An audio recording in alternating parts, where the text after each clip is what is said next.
Sve veća primjena informaciono-komunikacijnih tehnologija je osnovni preduslov ka digitalnoj transformaciji i globalnoj promjeni naše privrede.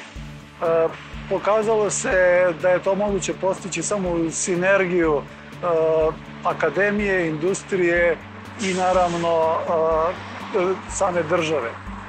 Ovaj novi master program koji se ostvario u saradnji Arhitektoničkog fakulteta i Fakulteta organizacionih nauka i se razlikuje po nekoliko elemenata od ovih tradicionalnih master programa koje imamo danas na fakultetu.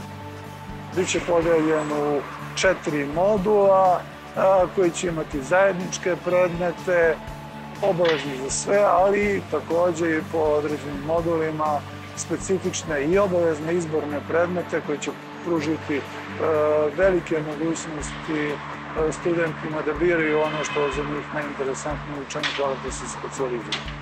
Naravno, saradnja sa privredom je od nemerljivog značaja jer se na takav način dobija bolji uvid u potrebe privrede i obrazovanje može bolje da odgovori društvenim potrebama kompanije.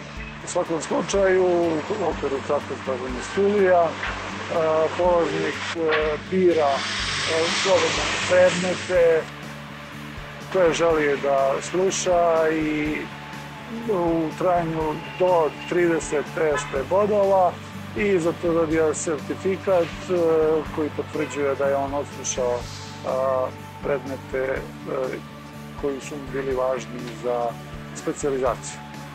Naravno, u samoj organizaciji Digitalne Srbije, počevši od njenog direktora koji je naš bivši student, pa tako i među njenim članicama imamo mnogo naših bivših studenta koji poboljšavaju razumevanje između našeg fakulteta i čitavog tog okruženja i smatramo da će njihova aktivnost i njihovi planovi bitno doprinijeti unapređivanju digitalne ekonomije u Srbiji.